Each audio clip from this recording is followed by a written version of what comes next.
Continuamos con nuestra serie de enseñanzas, conociendo el reino de Yeshua.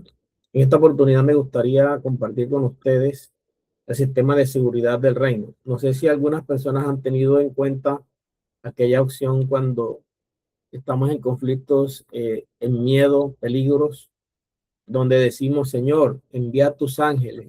El ángel de Jehová acampa alrededor de los que le temen y los defiende. Esa es una verdad que es importante proclamar en todo tiempo para poder ver la protección del Señor. Cuando hablamos de la seguridad del reino, Dios se encarga de proteger y guardar a los miembros de este reino, a sus hijos en persona. Y Dios ha establecido muchos componentes a través de los cuales proveer protección. El Padre creó un sistema de seguridad que resguarda todo su reino. Dios no dejó nada por fuera, todo lo hizo perfecto. Entonces, la seguridad es un derecho que la nación del Señor tiene por causa del pacto. Presten atención a esta palabra. La nación del Señor tiene derecho a la protección por causa del pacto. Son es que usted, ay, hoy me siento que el diablo me va a llevar, el diablo me está haciendo. No, no. Usted está bajo pacto, está protegido por este sistema de seguridad. Para que la ciudadanía esté segura, debe estar cobijada por los parámetros que el rey establezca. Hay una palabra que a mí mucho tiempo me ayudó recién convertido, y era: el que saliere de vallado lo morderá la serpiente. Mi primer pastor me enseñó a mí que si yo me salía de la cobertura del reino, el enemigo me iba a golpear. Nosotros no fuimos diseñados para ser derrotados, fuimos diseñados para ser más que vencedores. Pero cuando nosotros nos sujetamos a los parámetros del reino, estamos cobijados. Dice: el que habita a la sombra del Altísimo morará. El que habita bajo la sala morará bajo la sombra del Altísimo. Esta palabra es un juramento, una profecía que habla de protección divina mientras estemos haciendo la voluntad de Dios. Alguien dice: no, yo me voy a echar una escapadita del reino, voy por allá a tomarme unas polas, voy por allá a distraerme un rato, voy a salir de la monotonía evangélica o cristiana o espiritual, y se pierde. Por allá lo coge el enemigo y lo golpea y lo puede hasta matar. ¿Por qué? Porque se salió de la cobertura de protección que Dios proveyó para esa persona. Hay unos parámetros que nunca podemos olvidar, son los parámetros que están en las escrituras para nuestra protección. Dice: ¿con qué guarda el rey a la nación? ¿Con qué guardará el rey? Hay muchos componentes y tenemos aquí en esta mañana 7 para que lo revisemos con calma. El primer componente es el nombre, el segundo su pacto, el tercero su palabra, el cuarto Espíritu Santo, quinto ángeles y el sexto otros ciudadanos del reino. Revisando esta escritura, nos encontramos en Ezequiel 20:44: y sabréis que yo soy el Señor cuando actúe con vosotros en consideración a mi nombre, y no conforme a vuestros malos caminos, ni conforme a vuestras perversas obras, casa de Israel, declara el Señor. El nombre del Señor es el primer protector que tenemos en contra de las obras de las tinieblas. Dice: en mi nombre echaré fuera demonios. Dice: vayan en mi nombre, quebranten toda obra del diablo y nada tendrá derecho legal contra ustedes. Cuando hablamos del nombre de Yeshua, estamos hablando del primer escudo de protección que tenemos. El enemigo nos ve a nosotros y dice: cuidado, ahí viene uno que está ungido, ahí viene uno que está cubierto con la sangre del cordero, ahí viene uno que está bajo pacto. El nombre de Yeshua lo lleva en la frente, no podemos tocarlo, prohibido tocarlo, porque el nombre de Yeshua lo protege. Por eso él nos manda en su nombre y las obras de las tinieblas tienen que huir. Entonces, otra protección del reino es el pacto. Jeremías 32:40 dice: haré con ellos un pacto eterno para que el que no se apartare de ellos, para hacerles bien, e infundiré mi temor en sus corazones para que no se aparten de mí. Y Jeremías 32:40 dice: aquí vienen días, declara el Señor, en que haré con la casa de Israel y con la casa de Judá un pacto eterno, no como el pacto que hice con vuestros padres el día que los tomé de la mano para sacarlos de la tierra de Egipto. Mi pacto sobre ellos no se romperá, aunque fui un esposo para ellos, declara el Señor, porque este es el pacto que haré con esta casa después de aquellos días, declara el Señor. Pondré mi ley dentro de ellos y sobre sus corazones las escribiré. Yo seré su Dios y ellos serán mi pueblo. El pacto por el cual tú estás dentro del reino te protege. Cuando el enemigo viene contra ti, tú le recuerdas el pacto y tiene que huir. Este es uno de los componentes todavía más importantes. Otro componente es la palabra. Jeremías 32:20, haré con ellos un pacto eterno por el cual no me apartaré de ellos para hacerles bien e infundiré mi temor en sus corazones para que no se aparten de mí. Y Jeremías 18:20, Salmos 18:20, el camino de Dios es perfecto, la palabra de Dios es intachable, escudo de Dios a los que en él se refugian, porque mi palabra es como una espada de doble filo que entra y penetra. La palabra es una de las herramientas más importantes, tanto defensivas como ofensivas, porque tú la usas como escudo. No sé si ustedes han visto las peleas entre espadachines, se intentan hacer daño con la espada y la misma espada sirve como un escudo para proteger el golpe de espada que viene contra el adversario. Se protege con la palabra, que es la espada del Espíritu. Otro es el Espíritu Santo.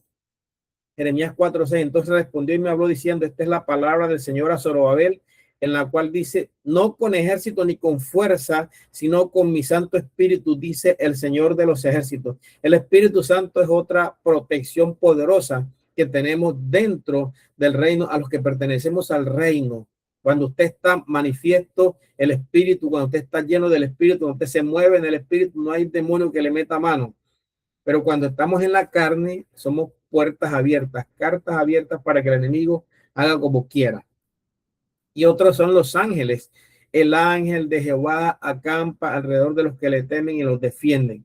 Es un arma poderosa. Ellos son los militares del reino de Dios que están adjudicados por Dios sobre nuestras vidas.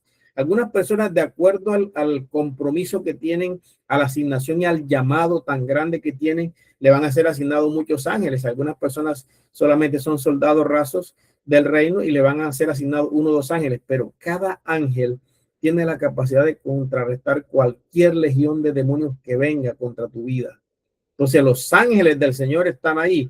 Dice Hebreos 1:4, no son todos ellos espíritus ministradores enviados para servir por causa de los que heredan la salvación.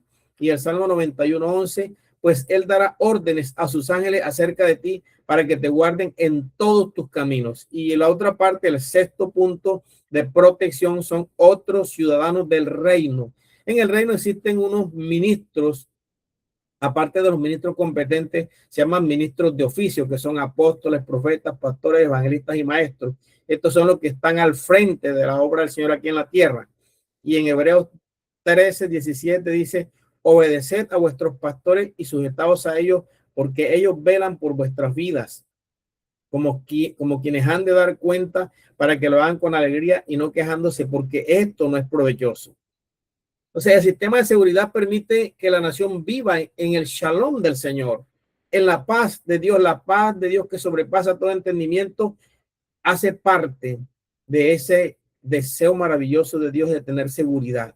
Significa que vivir en paz, en bienestar, en armonía, en calma, en tranquilidad y buena salud, tener riqueza en el gobierno de Elohim. La seguridad de los hijos de Dios es prioridad para Dios. Dios nunca está, ay no, que yo no lo voy a atender porque no me presta atención. No, para todos, estemos o no estemos haciendo la voluntad de Dios, el pacto está firme, las armas están preparadas, pero muchas veces puertas abiertas hacen que el enemigo te golpee fuerte. Tuve la experiencia con una mujer muy reconocida en el ámbito profesional, que todo el tiempo me estaba llamando, que el diablo me hizo, que el diablo me cogió, que el diablo me hizo, pero un día me le pregué, ven acá, no más, no más, porque si el diablo te está haciendo, porque tú estás abriendo puertas. ¿Qué puerta estás abriendo? No, que es que el diablo me dijo, que el diablo, o sea, esa mujer le hablaba más el diablo y le hacía más el diablo que lo que le hacía a Dios. Y el día que me le paré firme, dejó de llamarme. ¿Por qué? Porque pensó que yo lo estaba acusando. No, más. No. Párate, le firma al diablo. Tú eres una hija de Dios, grabada, lavada por la sangre del Cordero, colocada en un lugar de preeminencia. El enemigo no tiene forma de echarte mano. ¿Por qué? Porque en la congregación, el sistema eclesiástico donde ella viene, todo era reprende al diablo, reprende al diablo. Allí empiezan a adorar y atacando al diablo. Cantan atacando al diablo, predican del diablo. Ahí hablan más del diablo que de Dios, de Yeshua. O sea, ahí no se menciona Yeshua para nada, sino el diablo, el diablo, el diablo, el diablo, el diablo. Y la gente se mete en la mente y en el corazón. Le cogen tanto miedo al diablo que dejan de adorar a Dios, pierden el objetivo.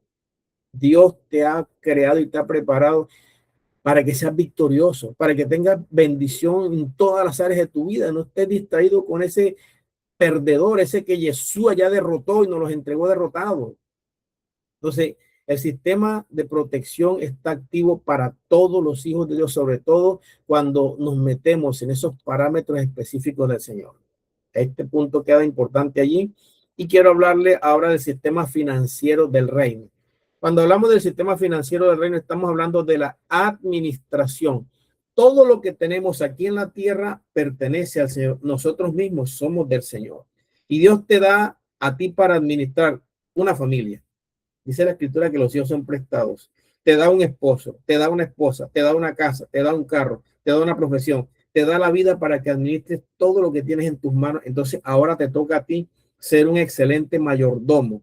Mateo 6, 25 al 34. Por tanto digo, no os angustiéis por vuestra vida, que habéis de comer o que habéis de beber, ni por vuestro cuerpo, que habéis de vestir. No es la vida más que el alimento y el cuerpo más que el vestido. Mirad las aves del cielo, que no siembran, ni ciegan, ni recogen granero, y sin embargo vuestro Padre celestial las alimenta. ¿No valéis vosotros mucho más que ellas? ¿Y quién de vosotros podrá, por mucho que se angustie, añadir su estatura a un codo? Por el vestido que os angustiáis. Consideren los lirios del campo, cómo crecen, no trabajan ni hilan, pero digo que ni aun Salomón con toda su gloria se vistió como uno de ellos. Y si la hierba del campo que hoy es y mañana se echada en el horno, Dios la viste así, ¿no hará mucho más a vosotros, hombres de poca fe? No os angustiéis pues diciendo qué comeremos o qué beberemos o qué vestiremos, porque los gentiles se angustian por todas estas cosas, pero vuestro Padre Celestial sabe que tenéis necesidad de todas ellas. A buscar primeramente el reino de Dios y su justicia, y todas estas cosas os serán añadidas. Así que no os angustiéis por el día de mañana, porque el día de mañana traerá su propia preocupación. Bástale a cada día su propio mal.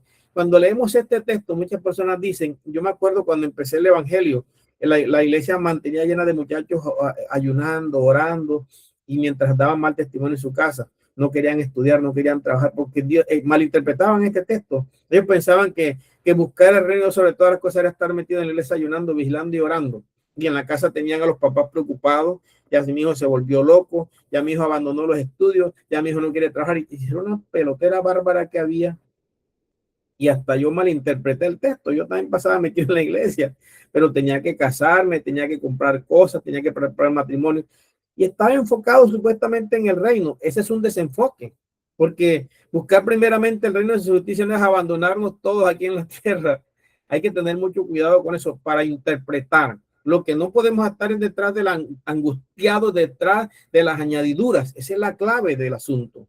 Buscar primeramente el reino de su justicia y las demás cosas serán añadidas. Es darle prioridad al reino, porque laborar hace parte del reino. Atender tu familia hace parte del reino. Cuidar a tus hijos hace parte del reino. El Padre Celestial estableció un sistema financiero para sus hijos con los siguientes propósitos. Revisemos esto. Primero, expresar y manifestar su paternidad. Segundo, ratificar y establecer su soberanía. Tercero, confirmar su pacto. Cuarto, bendecir a sus hijos. Y en Deuteronomio 8:18 dice, si no, acuérdate de Jehová tu Dios, porque Él es quien te da el poder para adquirir las riquezas a fin de confirmar su pacto que juró a tus padres como lo hace hoy. Para que Dios te prospera, para expresar y manifestar su paternidad, para que Dios te prospera, para ratificar y establecer su pacto, su soberanía, para que Dios te prospera, para confirmar su pacto, para que Dios te prospera, para bendecir a sus hijos. Revisamos entonces que los principios que rigen el sistema financiero son la obediencia, el amor, la honra, la siembra y la cosecha, que es dar y recibir, y la sabiduría y la prudencia. Cuando le echamos un vistazo a los principios del reino y los parámetros que establece para prosperar, no tiene nada que ver con el mundo. ¿Qué te dice el mundo? Si tú das lo que tienes, a pedir te quedas, y el mundo te vuelve egoísta. Y hay algunos que son extremistas. Dice, no, yo para llevarle al pastor los diezmos, yo mejor ayudo a un pobre. Cada cosa tiene su lugar. Ayudar a un pobre se llama ofrendar, dar dadivosamente. Pero cuando el Señor habla de diezmo, de primicias, está hablando de unos parámetros diferentes que no tienen nada que ver con tu gran corazón, que no, lo que pasa es que yo fui muy pobre, pasé mucha necesidad, ahora que tengo prosperidad, ahora voy a bendecir a los pobres. Eso es uno de los quinto, sexto puntos de la prosperidad. Jesús dijo, a los pobres los tendréis siempre entre vosotros. Aquella mujer que tenía un frasco de alabastro que le costó casi el año de trabajo, ¿verdad? Lo cogió y lo partió y ofrendó a Yeshua ese perfume tan costoso. le ungió los pies y con el cabello le limpiaba los pies de ese perfume tan costoso, el perfume que usaban para los ricos, para los reyes. Ella lo compró, casi un año de salario le costó y le enjugó los pies. Se ofendieron, Señor, mira cómo esta mujer derrama ese perfume tan costoso. Déjala quieta, que ella está preparando su corazón para mi sepultura. O sea, prácticamente le está hablando, esto es lo que está haciendo ella porque le ha sido ordenado, ¿verdad? Las responsabilidades de los ciudadanos del reino son sujetarse y someterse al sistema financiero. El sistema financiero del reino es diferente al sistema financiero del mundo. Y yo quiero recordar una palabra que Yeshua dijo acerca de administrar financieramente. Nosotros, como fuimos entrenados por el mundo, cuando venimos al Señor podemos estar atentos más a los principios de las tinieblas. Por ejemplo, el Dios Mamón es el Dios de las riquezas injustas de la tierra, ¿verdad? Como trabajar con narcotráfico, trabajar ¿cómo se llama esto? Contrabando, robando los servicios públicos. Todo eso es el Dios Mamón para enriquecerse injustamente, lo cual acarrea maldición de pobreza y ruina. Cuando vienes al reino, entonces sujetarse y someterse al sistema del reino es lo que te compete. Administrar con sabiduría los recursos del reino. La gente piensa que recursos solamente es dinero. Recursos es todo lo que llega a tu vida para administrar. A las 12 de la noche en punto, según el calendario gregoriano, te entregan a ti 24 horas para administrar. Y sabe lo que dice mucho pueblo de Dios, es que yo no tengo tiempo para Dios. Si revisamos el 10% de esas 24 horas para buscar a Dios, tiene como mínimo 2 horas 40 minutos. Y ven acá, entonces si tú no tienes tiempo es porque tú estás siendo un mal administrador de los recursos del reino. Los talentos que el Señor te da es para administrar aquí en la tierra recursos. Los talentos son recursos. Y talentos son el canto, la música, la habilidad, la capacidad, el deseo de bendecir a otro, la forma como tú puedas bendecir a tu prójimo, porque amarás a tu prójimo como a ti mismo. Es el segundo y más grande mandamiento y da a entender el por qué estamos aquí en la tierra. Número 1, pertenecemos al reino para adorar a Dios. Número 2, pertenecemos al reino para bendecir al prójimo. Entonces ahí es donde muchos se agarran para decir, no, yo en vez de darle al pastor, le doy al pobre. Ok, ¿quién es el pastor y quién es el pobre? Son dos cosas diferentes. Enseñar los principios financieros a sus nietos es importante. En el reino damos porque reconocemos lo que hemos recibido. Yo quiero que echemos vuelta atrás un momento, por allá cuando estamos empezando. No teníamos nada. No, yo nací en una cuna de oro. Gloria a Dios por ti. Yo por lo menos no tenía ni dónde recostar la cabeza. Pero recibí del reino todo lo que tengo. La vida, la salud. Era un resentido social horrible. Usaba armas. O sea, era un odioso. No gustaba de mi padre. Toda esa pudrición la sacó Dios de mi corazón. ¿Qué doy ahora? Doy de gracia lo que recibo de gracia. No teníamos dinero, no teníamos un empleo, una posición económica. Sí, pero yo en el mundo empecé a trabajar y lo que tengo, en el mundo aún Dios nos bendijo, porque tenía un propósito y nos viene trayendo del mundo poco a poco mostrando su amor. Damos porque reconocemos lo que hemos recibido. Si revisamos un poco nuestro pasado, lo traemos al presente, decimos, wow, yo tengo que ser agradecido con Dios, porque yo antes no tenía. Su reino aquí en la tierra necesita un movimiento. Y ese movimiento no es que el pastor que ore y ayune para que Dios le supla. Espérate, ven acá, a todos le pagan. Tú vas a una empresa solamente para que te vean la cara o para trabajar y te vienes para la casa sin traer nada. Te pagan quincenal, ¿verdad? Ese es un trabajo, se llama trabajo secular. El trabajo que hacemos los ministros es un trabajo que atañe al reino y a la manifestación de Dios sobre tu vida. Y si eso hace parte del mover del reino, entonces tú correspondes al reino. ¿Qué le corresponde administrar a los ciudadanos del reino? Número 1, la tierra y sus recursos. Nosotros administramos no solamente dinero, administramos animales, administramos plantas, administramos la naturaleza, administramos el ambiente físico, la naturaleza. Todo nos toca administrar porque hace parte de un conjunto de recursos que Dios nos permite. ¿Usted sabe quién era yo? Por ahí acusan a un candidato que mataba gatos. Yo hacía daño a los animales. Yo no podía ver un gato, un perro, porque ese era por mi iniquidad. Yo odiaba la naturaleza. Yo salía a cazar pajaritos y reventaba a todos esos animalitos.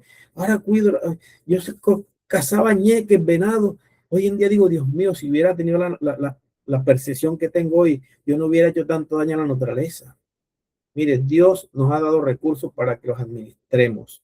Nos ha dado dones espirituales para que los administremos. No, que yo tengo el don de sanidad, pero yo no oro por nadie, que lo sane Dios. Espérate, yo soy el activador de la gloria de Dios aquí en la tierra. Si yo tengo dones espirituales y no los uso, ¿para qué los tengo? Dios los colocó en tu vida con un propósito. Se llaman recursos espirituales. Te coloca un don ministerial como profeta, como pastor, como maestro, para que hagas en la tierra lo que el Padre quiere. Te da la capacidad de administrar los misterios ocultos. Dios te revela cosas. ¿Para qué te las revela? Para que estés de chimoso para ir. No, para que sepas ir a Dios en el momento de la revelación. Te da dinero para que lo administres correctamente y te da tiempo para que sepas administrarlo. Nos corresponde como hijos de Dios administrar todos los recursos que el Padre nos da en nuestra mano. Los principios para administrar son fructificar, multiplicar y dar con justicia. Cuando Dios creó a Adán y Eva y los colocó en el huerto del Edén, le dijo, fructifiquen y multipliquen. La misma orden viene para nosotros. Esa orden Adán y Eva la perdieron. Luego Dios la restaura. Vayan en mi nombre, fructifiquen y multipliquen.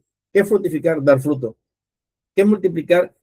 Multiplicarse en otros. ¿Y qué es dar con justicia? Ser capaces de administrar la parte financiera con base a los criterios del reino. Entonces, hay una actitud en nuestro corazón hacia las riquezas. No producirlas con afán y ansiedad, según Mateo 4:19, y no debemos amar las riquezas para que no se enseñoreen de nosotros, según Mateo 6:24. Se debe disfrutar de las riquezas y el fruto del trabajo, según Eclesiastés 5:19, que dice, asimismo, a todo hombre a quien Dios da bienes y riquezas, le da también facultad para que coma de ellos, tome su parte, goce su trabajo. Esto es un don de Dios. Cuando Dios te da riqueza, eso es un don de Dios. Ahora, ¿para qué te la da? Eso es lo que hay que investigar. Encontramos entonces en cuanto a la administración de los recursos del reino, dar diezmos, que es el 10%, dar ofrendas, dar primicias, hacer ahorros, hacer inversión y comprometerte con tus compromisos y gastos. Cuando hablamos de diezmo, es la entrega del 10% del bruto que haya recibido. Está activo por causa del Mesías en el gran... Tú tienes mi teléfono, mi amor. Tengo un texto allí que me impactó mucho. Según en Hebreos 7:21, Yeshua, el gran sumo sacerdote, dice, aquí en la tierra hombres reciben diezmos y ofrendas, pero en el cielo uno que da testimonio de que vive. Y eso estamos hablando de Hebreos 7:21, 7:5, donde habla de que los sacerdotes reciben aquí en la tierra y es consagrado en casa. La motivación para entregarlo debe ser honra. Honra al Señor con todos tus bienes. Te está hablando el Señor. Y bendecir en Deuteronomio 26, cuando habla de diezmo. La gente dice, pero es que los diezmos fueron del antiguo pacto. Espérese, los diezmos fueron antes del antiguo pacto. Fueron desde Abraham, ¿verdad? Abraham, Isaac y Jacob obedecieron. Luego aparece el pacto. Ahí se legaliza. Pasa el primer pacto, viene el segundo pacto, Yeshua lo refrenda. Si Yeshua hubiera hecho, el diezmo es para el antiguo pacto. No, pero en Hebreos habla, Yeshua dijo, ustedes diezman el comino y el eneldo como si esto fuera gran cosa, pero se le olvida hacer lo otro también. Es necesario hacer esto sin dejar de hacer lo otro. Yeshua lo refrendó. Si lo hubiera menospreciado, vaya y venga, pero no lo menospreció, lo hizo, lo cumplió. Y también las primicias que se entregan en recordatorio del pacto que ha hecho el Padre Celestial con nosotros en cada temporada. Primicias, cada inicio de mes se llevan primicias al Padre. Se entregan al sacerdocio. Las primicias son para sacerdotes según Deuteronomio 26:3. Las primicias no son una ofrenda que va para vamos a mandar estas primicias para que allá en la casa paguen, en la casa del Señor paguen los servicios. No, no, no. Las primicias son para sacerdotes según Deuteronomio 26:3, que viene siendo el pastor, el ministro que está de turno. Se entregan durante las convocatorias santas, no se entregan todo el tiempo. Voy a hacer una primicia de que no estamos en ninguna temporada. Viene la temporada viene el cambio de mes o viene el plan especial de Dios de la fiesta, ahí guardas tu primicia y la entregas. Primicia es lo principal de todos tus ingresos netos. Deuteronomio 16, del 16 al 17, dice: 3 veces cada año aparecerá todo varón tuyo delante de Adonai tu Elohim, en el lugar que él escogiere, en la fiesta solemne de los panes sin levadura, y en la fiesta solemne de la semana, y en la fiesta solemne de los tabernáculos. Ahí hablan de las 3 fiestas del año. Y ninguno se presentará delante del Eterno con las manos vacías, cada uno con la ofrenda de su mano, conforme a la bendición que el Eterno Elohim te hubiere dado. Hablando aquí de las ofrendas, al entregarlas se debe tener la actitud correcta, no con tristeza ni por necesidad, porque Dios bendice al dador alegre. Ahí habla de ofrendas para el templo, pero abajo también dice en Mateo 6, dice la ofrenda que se debe dar al prójimo, Mateo 6 del 1 al 4. O sea, la ofrenda es un ofrecimiento, algo voluntario, es diferente al diezmo. Usted no dice, es corbán que yo le dé a mi padre los diezmos y las ofrendas. No, no, espérate. Jesús dijo que no era así. Eso no es así. A los padres se les da de acuerdo a lo que necesitan de nosotros, porque ellos nos trajeron al mundo. Y bendecirlos es darles todo lo que necesitan, hasta donde tengamos la capacidad de bendecirlos. Pero eso no tiene nada que ver con ofrendas y diezmos. Apóstol, yo no mando diezmos para allá porque estoy atendiendo un pobrecito, por acaso hace parte de tus ofrendas. Y a lo que tú le ofreces a un prójimo, eso está en la Biblia, ¿verdad? Pero diezmos y ofrendas y primicias son para el templo, que es la forma como aquí en la tierra se mueven los ministros del Señor. Dígame usted si yo voy a pagar los servicios con una oración. Yo voy a pagar este plan. Tengo 3 planes de internet ahora con este que acabo de adquirir para poder grabar. Y cada uno de estos planes se paga con qué. Señor, págame aquí los internet. ¡Pum! Y un milagro apareció. ¿Cómo es que el man este que frotaban la lamparita, Aladino, ¿y qué quieres que te haga? Espérate, no es así. Ofrendas, diezmos y primicias es con lo que se mueve el reino aquí en la tierra. Y ahorro, que es lo que nos corresponde hacer en Proverbios 6, mira la hormiga perezoso, observa sus caminos y sé sabio. Ella, sin tener capitán, gobernador, mi señor, prepara en el verano su comida. Recogen el tiempo de la siega su sustento, perezoso, ¿hasta cuándo has de dormir? ¿Cuándo te levantarás del sueño? Un poco de sueño, dormitar otro poco y otro poco descansar, mano sobre mano. Así te llegará la miseria como un vagabundo, la pobreza como un hombre armado. ¿Qué nos está hablando? La hormiga no tiene rey ni director y guarda. En tiempo de abundancia, ella almacena para que cuando venga la escasez, ella esté feliz, todo el mundo corriendo, ella durmiendo y comiendo. ¿Por qué? Porque en el tiempo de la abundancia ella guardó. Cuando viene el invierno, que la hormiga no puede andar por ahí porque se la lleva el agua, ellas están encerradas comiendo. El ahorro hace parte de esta administración financiera que el Señor nos entrega. Yo no ahorro porque Dios suplirá. Espérate. No malinterpretemos los textos bíblicos y no saquemos un texto fuera de contexto. Yo no puedo decir que Dios suplirá. No, espérate. Si yo tengo que ahorrar por causa de lo que ha de venir, miren, hermano, estamos viendo tiempos peligrosos. Nos acaba de entregar el Señor 3 años y medio de abundancia a partir del 18 de marzo. Este año bíblico y estos 2 y medio que vienen después de este son 3 y medio de abundancia. Es importante ahorrar porque vienen días terribles sobre la tierra en el cual el que no esté bien aprovisionado, resguardado con provisión, va a pasar necesidad.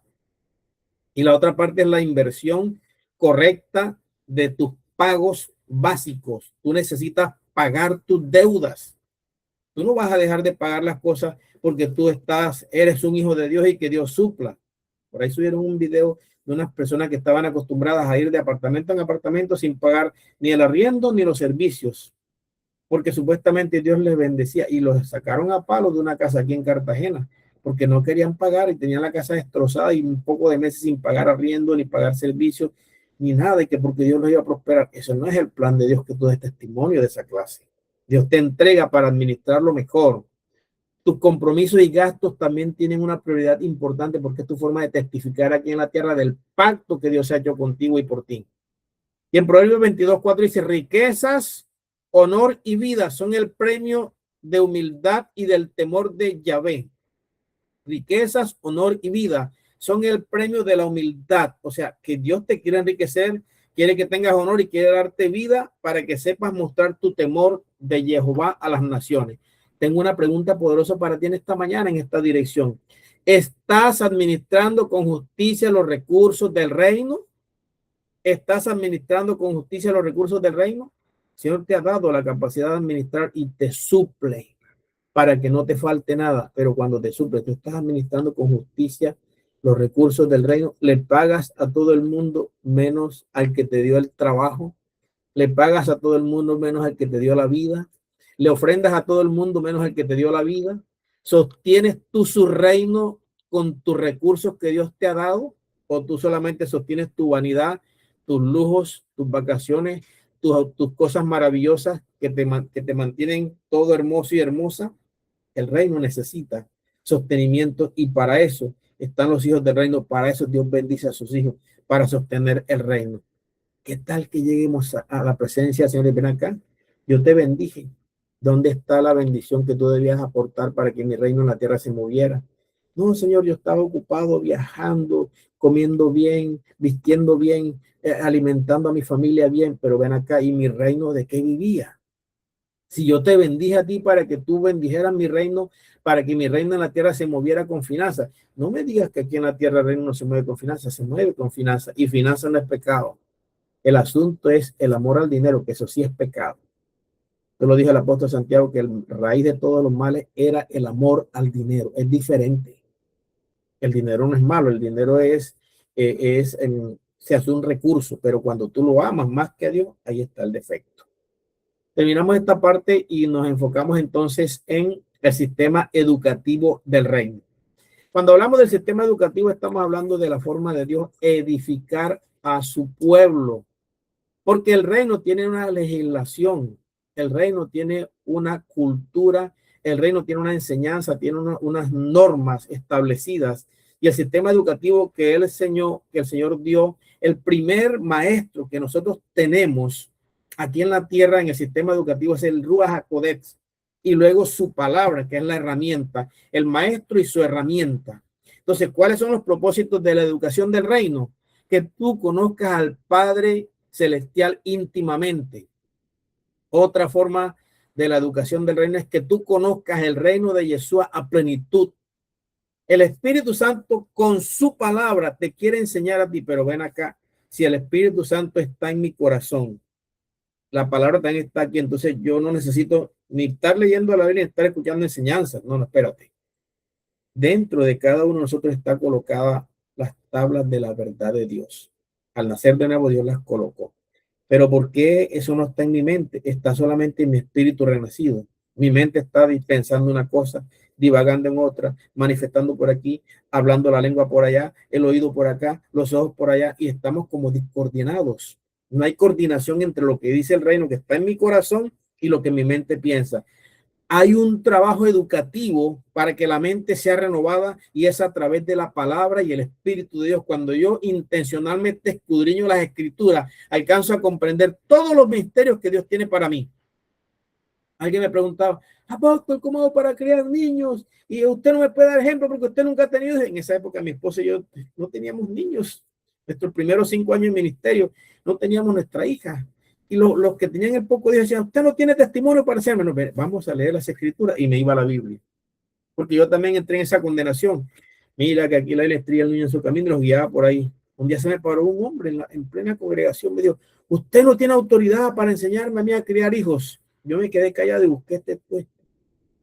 Instruye al niño en su camino. Esto te lo enseño como pastor y te mando que instruyas al niño en el camino del Señor para que cuando él fuere viejo no seas parte de él. El hombre se quedó callado con una vergüenza. Tenía 4 hijos. ¿Usted cree que él me prestó atención? Pasaron 20 años. Los hijos en la droga, la niña pequeña con hombres, se hace desorden ese poco de jóvenes. A mí me dio pesar porque ellos eran muy unidos. El hombre conocía el evangelio desde muchos años más que yo. Tenía como 20 años cuando llegó a nuestras vidas. Yo tenía 5 años de ministerio, 2 añitos, 3 añitos, estábamos apenas empezando. Y él nos menospreciaba porque no teníamos hijos.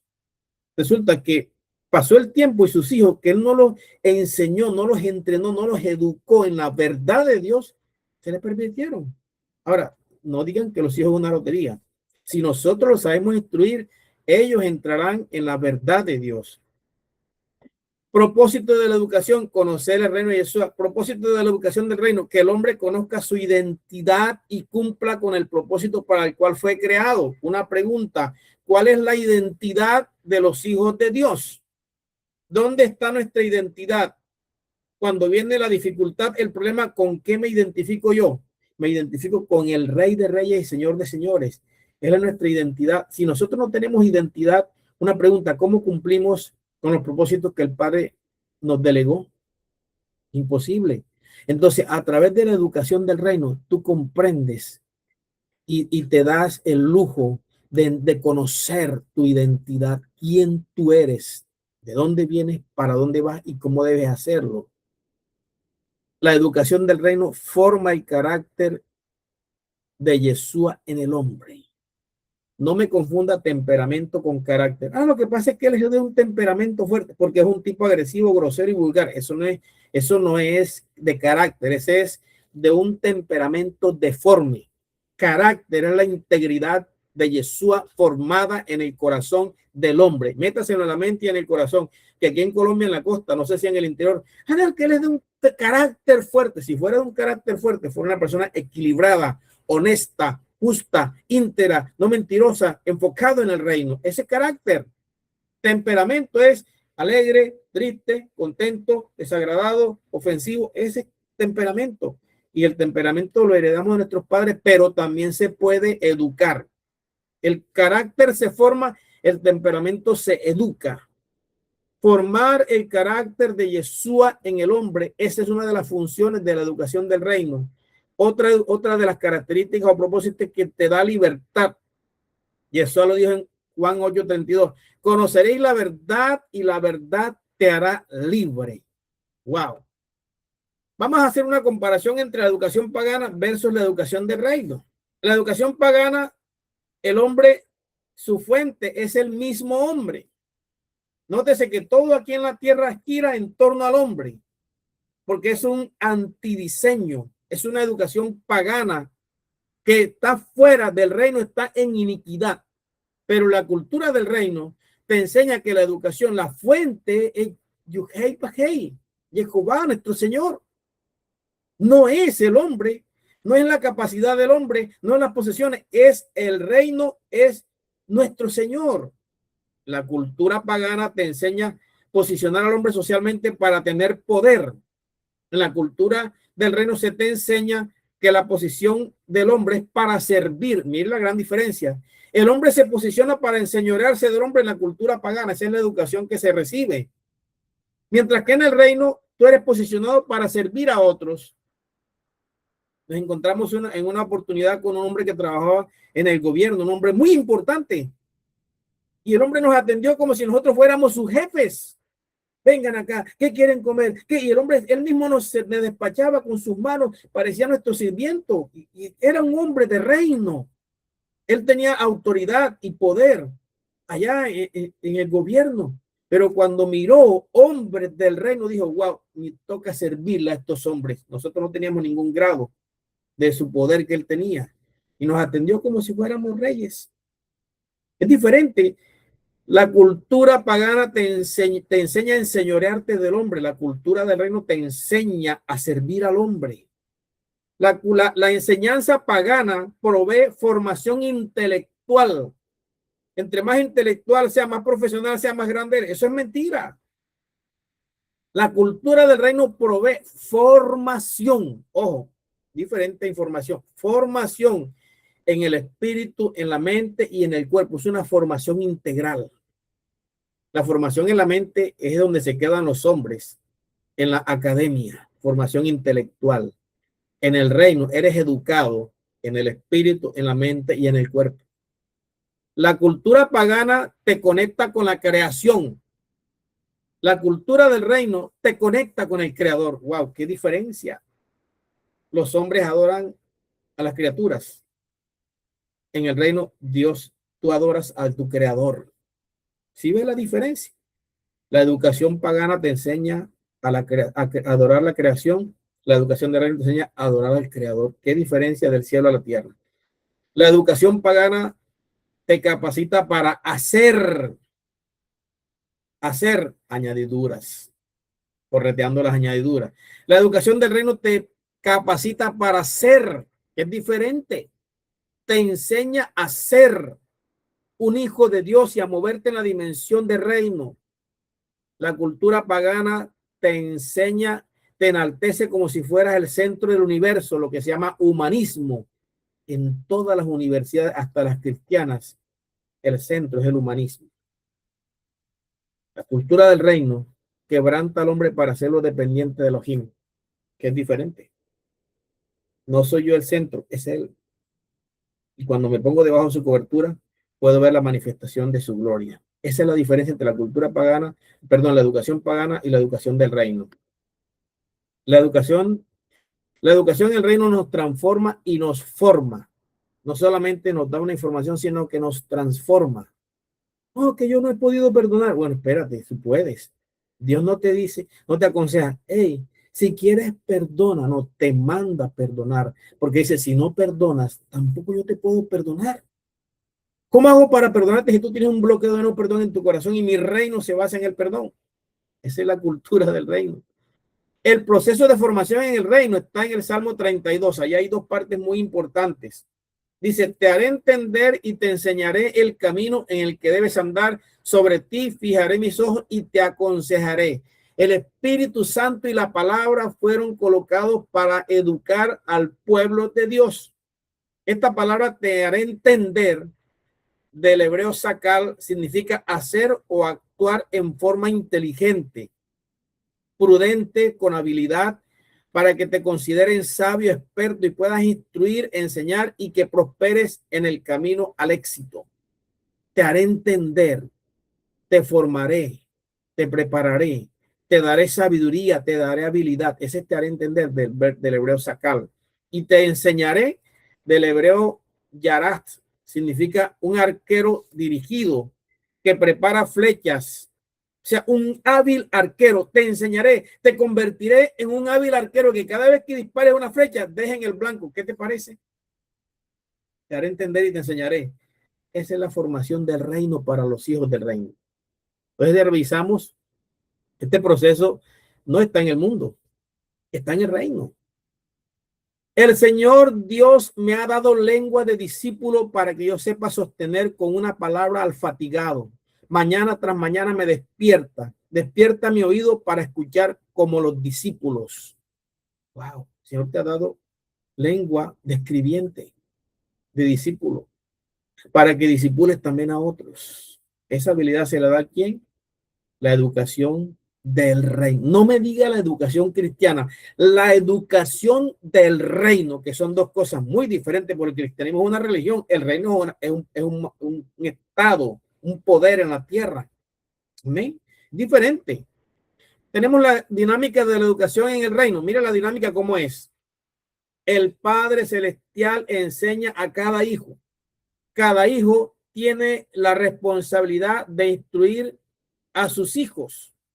O sea, los esposos a la esposa, las esposas a los esposos, los hijos, los padres a los hijos. O sea, el primero que entra al reino tiene la capacidad de Dios para educar con sabiduría y ciencia a los que están en la casa. Lo escuchamos por mucho tiempo, los padres le decían a los hijos, tú que estudias en la universidad, tú que estudias en bachillerato. Cuando el pelado se porta mal, ¿qué estudias en el colegio? Ven acá. Un chico sabiamente le dijo a su papá, yo estudio matemáticas, geografía, inglés, historia. ¿Cómo quiere que te responda? ¿Dónde está la educación que el Padre Celestial le da a sus hijos? Esa es la que deben transmitir a sus hijos. Familia, núcleo familiar. Y así los hijos, instruidos en la verdad de Dios, van a las naciones como padres espirituales a instruir otras familias. Esa es la dinámica. El Padre te enseña, tú enseñas a tus hijos y tus hijos se convierten en herramientas de gloria para ir a las naciones. Esa es la dinámica. No es que lo mandas a la universidad para que le enseñen educación. Perdón la palabra, a comportamiento con los padres. Amar al prójimo. Eso no lo enseña. Yo recuerdo que por allá de tantas materias que uno veía, había una materia de comportamiento. Y le decía lo mismo que le enseñan uno en la casa, pero allá era como una teoría. En la casa es una práctica. Hijo, levántate, arregla la cama. Hijo, levántate, pon los zapatos en su lugar. levántate a bañarte, o sea, una formación, una educación. Hijo, mira lo que dice la Escritura. Y así vamos formando a los futuros ministros del reino. Nosotros tenemos esa responsabilidad, es la dinámica del reino.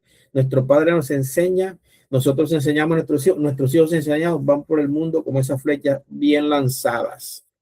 Deuteronomio 6, 2 al 9. Estas palabras que te ordeno hoy han de permanecer sobre tu corazón y las inculcarás a tus hijos y hablarás de ellas sentado en tu casa, andando por el camino, al acostarte, al levantarte, las atarás como señal sobre tu mano y estarán como frontales entre tus ojos y las escribirás en las jambas de tu casa y en tus puertas.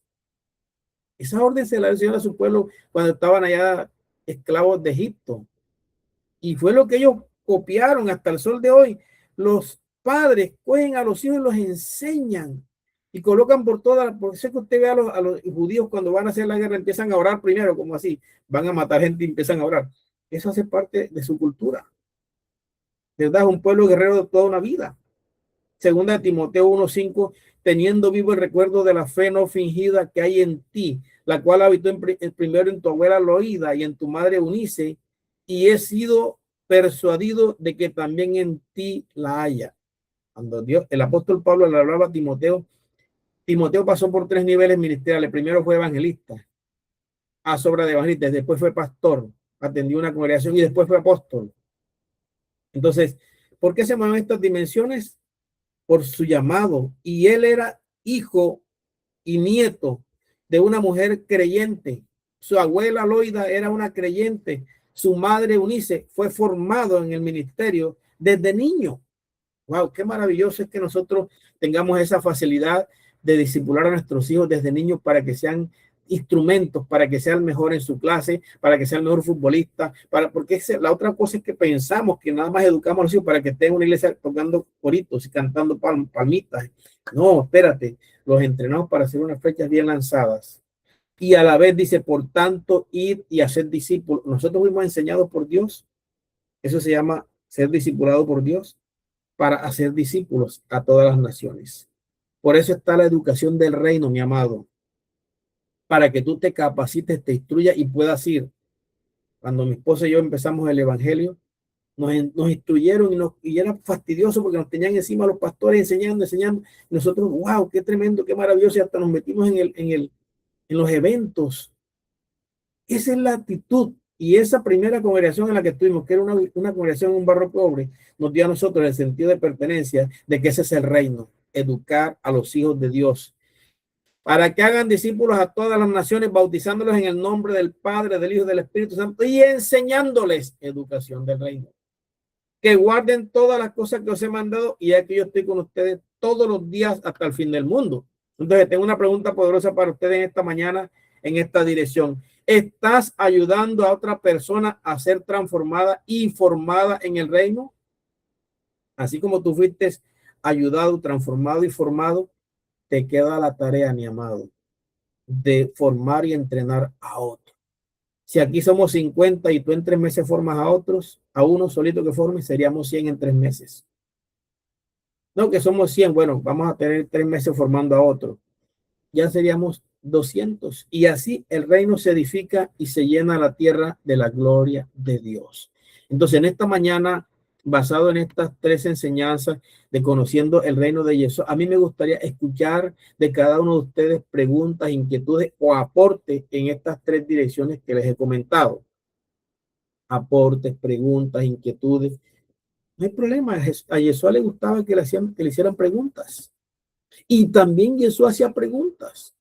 Cuando nosotros decimos, bueno, yo nunca había sido preguntando, claro, constantemente hacía preguntas porque las preguntas tienen que ver con algo que yo no he entendido y que al preguntar se me puede responder y puedo tener la herramienta que necesito para seguir adelante enseñando a otros.